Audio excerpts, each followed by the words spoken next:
Welcome to the Bioinformatics CRO podcast. My name is Grace Ratley, and today I'm joined by Dr. Saroja Voruganti. Saroja is Associate Professor of Nutrition at the University of North Carolina, Chapel Hill, and her lab studies Nutrigenomics and Nutrigenetics. Welcome, Saroja. Thank you, Grace. I'm happy to be here. We're happy to have you. So, can you give us a little bit of a description about what your lab does? Yeah. As you mentioned, we do study nutrigenomics and nutrigenetics. We are trying to understand how genes affect how our nutrients are metabolized, how they are broken up in the body, and how genes affect that process, which is termed as nutrigenetics. The other side, we have how nutrients affect how the genes are expressed, which is the nutrigenomics part. So we are trying to understand how these nutrients and genes interact in relation to subsequent disease risk. So my lab's interest mainly is purine metabolic pathway. So we are trying to understand how the enzymes work, how genes affect those enzymes, how the nutrients affect this pathway, and how it subsequently affects various diseases, mainly studying neurodegenerative diseases as well as obesity, how it affects those. Awesome. So can you give us a little bit of an idea of how what we eat changes purine metabolism? So a key example I can give you is fructose. In normal levels, it's fine. The problem comes up when you have too much. And then not many people know, but it releases a molecule which can further convert into uric acid, which is a purine. And uric acid, again, in normal levels is an antioxidant. It's good for your body, which is an end product of purine metabolism. But I'm talking about all this when it is too much in. Like you don't realize you drink, you eat fructose-containing drinks and food, and we don't realize how much we are taking it in. And it causes more production of uric acid, which if it is too much in the body, it can turn into a pro-oxidant and cause harmful effects. So fructose is only one of them though, but you have other products like any purines, alcohol, everything in moderation is okay. When I talk about these foods, I'm talking about when it is too much. So that's why we always insist on moderation and balance in your foods, right? Yeah, and notoriously, high fructose corn syrup is in high concentration in sodas and such. And for our listeners, purines are things like adenine and guanine, so the nucleotides that build our DNA and our RNA. Exactly, yeah. And most of the organ meats and all contain high purines. But if you see, purines themselves only contribute 10% to the total purine content. The other products like fructose and all also contribute quite a bit. So why did you get into nutrigenomics? So I've always done nutrition. Back in India, I had done my bachelor's in foods and nutrition, which is called. And then I did a dietetics course there. Then I moved to US for my husband's job. And after several years of gap, I started thinking of going back to school. And the only thing I knew was nutrition. So we were in Austin at that time. So I went to UT Austin. I thought I'll do master's, but eventually it became a PhD. So I did my nutritional sciences PhD in nutritional sciences. We did a study there where we were trying to give an ideal diet to some women. And I saw that they were all similar age group, similar weight, all were women. So sex-wise, they were all same. Still, there was so much difference in how they responded. And I started getting interested into genetics, like how genetics plays a role. So I started looking at various ethnic groups, as well as within ethnic groups also how genetic variation can affect how people respond to diet. One of my committee members was Dr. Kamuzi, who is an expert in genetics of obesity. When I finished my PhD, I went to him and said, I would like to do a postdoctoral fellowship with you and understand more about genetics. And he was nice enough to, without any genetics background, he agreed to let me do his postdoctoral fellowship with him. So that was when I started getting interested, like how our genes affect how our nutrients are metabolized, or how our nutrients affect the way genes are expressed. Yeah, I find that very exciting. I know that within nutrition research, it's very common for people to say something is good for you or bad for you, but there's a lot of variation within the population. Yeah, based on a person's gender and race, ethnicity, and there are so many other factors. We haven't even touched the tip of the iceberg, Yeah, it's a very complicated field. So you study nutritional science, but your initial degree was in dietetics. Can you give us a little bit of a difference between that? See, that's what happened, right? When I was doing my dietetics, I did study the biology behind it, how the metabolism happens and how you give a diet plan to people. But there's so many complexities involved in it, like the genetics, or now we know a lot about microbiome, and there's so many other things involved. Unless you have a very deep understanding, I feel like it's difficult to convince people to change their diet or even one nutrient. In dietetics, we do understand metabolism and all, but I didn't feel that it was comprehensive. I think dietetics plus nutritional sciences is a very good combination, but I don't know how many people can do both. What do you think is needed for us to move nutritional science into applications and into something that people can actually act upon in their day-to-day life? I think as we are closing into this precision nutrition, can we precisely say who needs how much food? We are working towards it, but we are not there yet, of course, because we need to understand all the genetic variation. Also, we have been only studying single nucleotide polymorphisms in detail, but there is so much other genetic variation, structural variation, which we haven't even touched in detail, like copy number variation and many others. And then we haven't even looked at gene expression. So that's what our lab also does. Like we initially looked at individual nutrients, how they affect gene expression. Now we are looking at combinations like fructose plus caffeine, fructose plus salt. And then we plan to do like a meal. And then we need to understand how are we going to translate that to a lay person. If I tell a person that, oh, you have these copy number variants, you need to eat this, the person may not understand anything. So if you are able to convince them that, you have this susceptibility, and maybe if you start early to eat properly or do physical activity, you may either delay the onset of a certain disease or may completely prevent it. Why even go for treatments if you can prevent it? Basically, I think the way we impart the information, that becomes very important.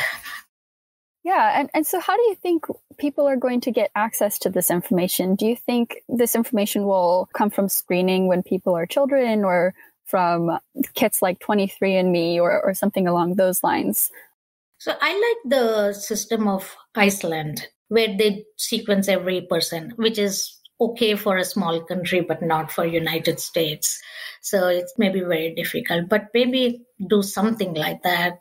Actually, I would like it to be like when, you go to a doctor, they take a blood sample and send it to a lab for lipids or something, lipid panel or something. Similarly, if they can draw blood and send it to our lab or some genetic lab, and they can immediately have a set of genotypes, they can do it in a day or two, genotype them and send back their data, and they say, oh, you have this certain genetic variants, so maybe you should follow this, or something like that. That would be ideal. We are working towards it, and I'm quite optimistic that we will be there soon. I don't know when, but soon. The problem is that we ourselves don't know what is the role of lot of genetic variants. So I think first we need to dive deeper into it, understand it, and then come up with a consensus set of, like, let's say these genetic variants are associated with dyslipidemia, or these are with diabetes mellitus or something like that. Now we have also complexity with microbiome and other factors. So it's not easy, but at least if we can take care of 40% of it or 50% of it, it helps, right? Definitely. That's one of the reasons why I really enjoy learning about nutrition. It's that complexity and figuring out how much of what we look like or how healthy we are can we attribute to our lifestyle or our genetics or our microbiome. Or, I feel like nutrition gets kind of a bad rep because it's so hard to study. It's so complex. And I feel like every study is has different criteria, and it's really difficult to look across them and see the same result every time. Yeah, I agree. And also another thing which adds to complexity is we really don't have good ways of measuring the diet. So all we are doing is food frequency questionnaires and diet recalls, which is so much focused on memory. I don't remember what I ate yesterday half the time. So I have to think so much. Even if I remember how much did I eat, and it takes a long time. Like I've used the OneFit app or something like that. You sit down and it takes like 15 to 20 minutes to log everything that you ate. Like I ate 5 almonds, It's not easy. So when we do studies, I feel bad for the participants because it's not easy. I wish we can find something more objective. So a lot of people depend on metabolomics. Metabolomics is a good surrogate, but we need something more. Yeah, and for our listeners, can you give us a little bit about what metabolomics is? Metabolomics is study of the final breakdown products of metabolism. So like proteins, amino acids will be your metabolites. For carbohydrates, you have monosaccharides like fructose, glucose. And then for fats, there'll be fatty acids, different types of fatty acids. But remember that these have all been metabolized, and what we have in the blood is what we find. So there'll be so much variation in it. But over a period, maybe if some person's diet is steady over a period, maybe metabolomics is actually a good measure till we find something better for dietary intake. For now, they're very good markers because we don't have anything else. So we should use that in combination of what you have collected from dietary intake, recalls, and food frequency questionnaire. What other scientific tools have been really key to this growth of the field of nutrigenomics and nutrigenetics? Mainly, like sequencing is pretty much within our reach. Earlier, it was very expensive and all. Sequencing is getting very cheap. So soon, I think whole genome sequencing will be very cost effective. So I think that is a major thing. And then now we can sequence microbiome. So that is also very thing. And then metabolomics is getting very cheap. So you can do untargeted metabolomics. Like if you want to understand general metabolomics, it's like whole genome sequencing. You do every metabolite, measure every metabolite and see. Or if you're only interested in a pathway like myself, we go for targeted and look at what is happening in that field. Yeah, but we do need some other like enzyme chemistries, HPLCs or and all to add to it. Yeah, I think we are in a much better position now with a lot of nutrition related ones and genetics. What sort of simplified advice could you give to someone who's looking to improve their health? Based on genetics, I don't know whether we can advise. So right now, I will just say, like we always say, do moderation. Don't stop anything completely, especially macronutrients. Don't stop completely carbohydrates or fats or protein. The other thing is, of course, portion control, which we always been telling. Even if there's so much on the plate, try not to eat the whole thing, try to control your portion for now. And a lot of people have shown that Mediterranean diet is actually very good for cardiovascular health. And you have DASH diets, you have specific diets and all. You don't have to do major changes. Like in one of your ingredients, you can reduce it, like salt a little bit less or oil a little bit less. So slowly and still make a difference. So why not? We are just trying to see how we can keep healthy people healthy, not after they have got hypertension and I'm will telling that, follow DASH diet, or it's good for them to follow that diet anyway, Yeah. And I feel like a lot of people get their health information from doctors who, are always on the other end. People go to the doctor when they have something wrong and not so much for prevention. Exactly. And doctors also realizing the importance of nutrition now, and they also refer quite a few people to dietitians. But I agree with you that this is after something has happened. Not everybody, but at least people who are genetically susceptible to certain disease, maybe they can start early, exercising more or eat in a better way or something like that. so that they can at least delay and improve their health quality of life, I like this idea of potentially using nutrition as like a medicine, as like a therapeutic or as a preventative thing. Yeah, we at NRI, actually, I'm at Nutrition Research Institute. We are big on using food as medicine or food as preventive medicine or something like that. So if we can do it with food, why go for treatment? Right. For some reason, it's very difficult to convince people that investing in your health early or investing time and effort into nutrition early can really save so much money and trouble down the line. Why do you think that is? So there's something like my son used to say when he was really small, that why is healthy food always so like non good tasting, or or why is tasty food always not healthy? Like if we deep fry something, they are very tasty all the time. If the same thing is baked, it tastes good, but it's not the same level. So I think how we present it, how it tastes, smells, it makes a lot of difference on what people eat. That is why Dr. Ammerman, he does something called culinary medicine. Those biscuits are there, Bojangles biscuits. She made like those type of biscuits, but with healthy oils and all, So I really like what she does. She's trying to present similar food, but in a healthier version. So if people take to that, if it smells, taste, and everything is good, then I think people will accept it. It's just that they want to enjoy food. Food is something which is like a topic for meetings and, like parties, culturally, festivals. Everybody wants to be healthy. Who doesn't want to be healthy? But they will also want to enjoy food. So I think, culinary medicine has an important role to play. And secondly, I think the time for preparation. We did a study when I was doing my PhD several years ago that was supposed to be a weight loss study, and the mothers ended up, they were all low income mothers. Most of them ended up gaining weight. We were trying to teach them all nice exercises and nice recipes and all. But one lady told me that we work 3 jobs a day.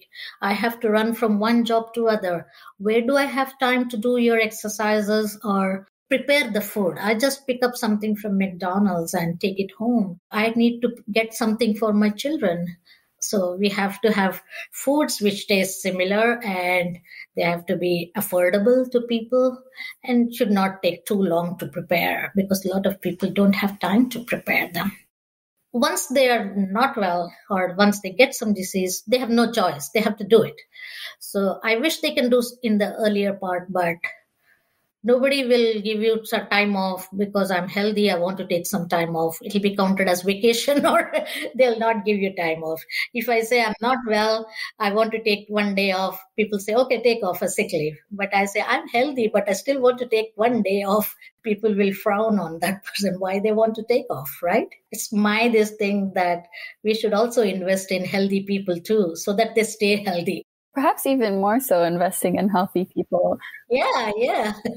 I know that we have to treat people who are not well. I agree totally. But we also have to invest in healthy people, because we don't want them to move to the dark side or something like that.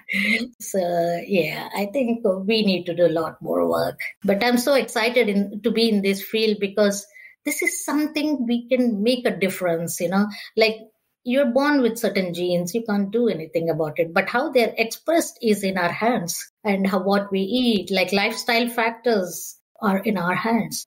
Exactly. And I think you brought up an interesting point with the low income women gaining weight, and people who are in lower incomes tend to be at higher risk for a lot of these diseases and for having poor diets.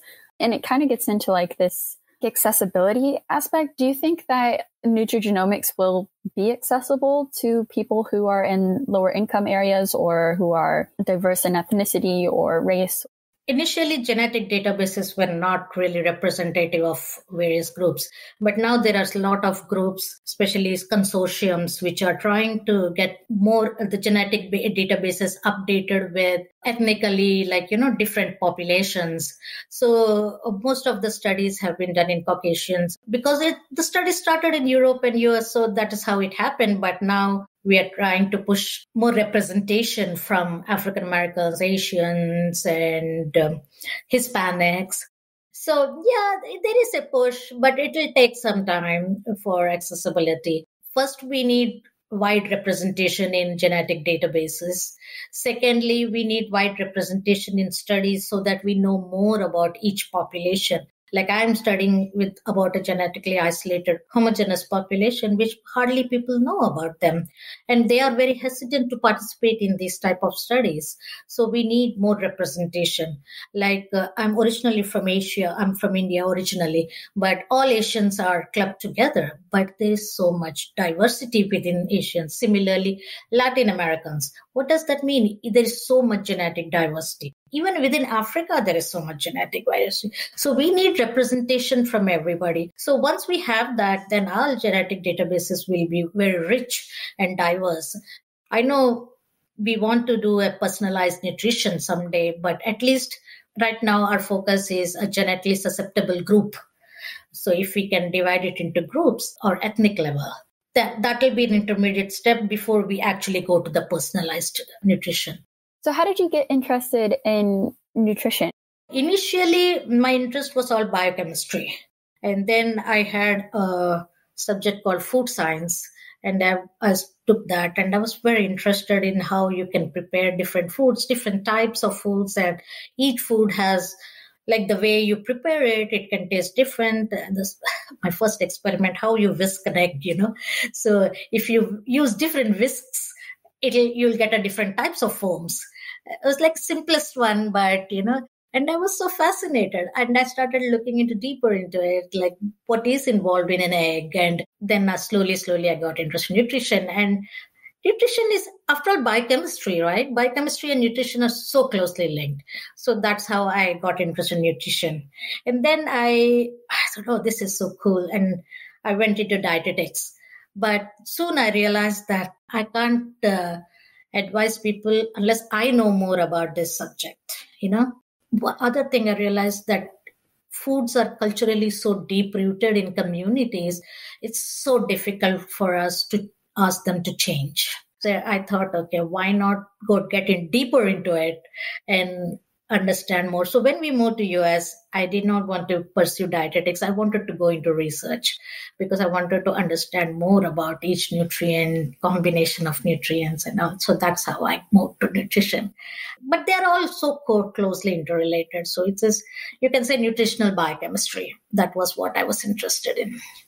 Yeah, that's what I always tell people I majored in, because then I get less questions about French fries and things, Yeah, so nutritional biochemistry, and then I got into nutritional genetics, you can say that. And then when the group which I was working with, postdoctoral fellow, they were working with several groups, like Dr. Kamuzi, we had data sets from Hispanics, Arabs, like Omanis, Arabs, Alaskan natives, and American Indians. So I was I had so much opportunity to look at each ethnicity, and really got interested into minority research and, diversity research and all.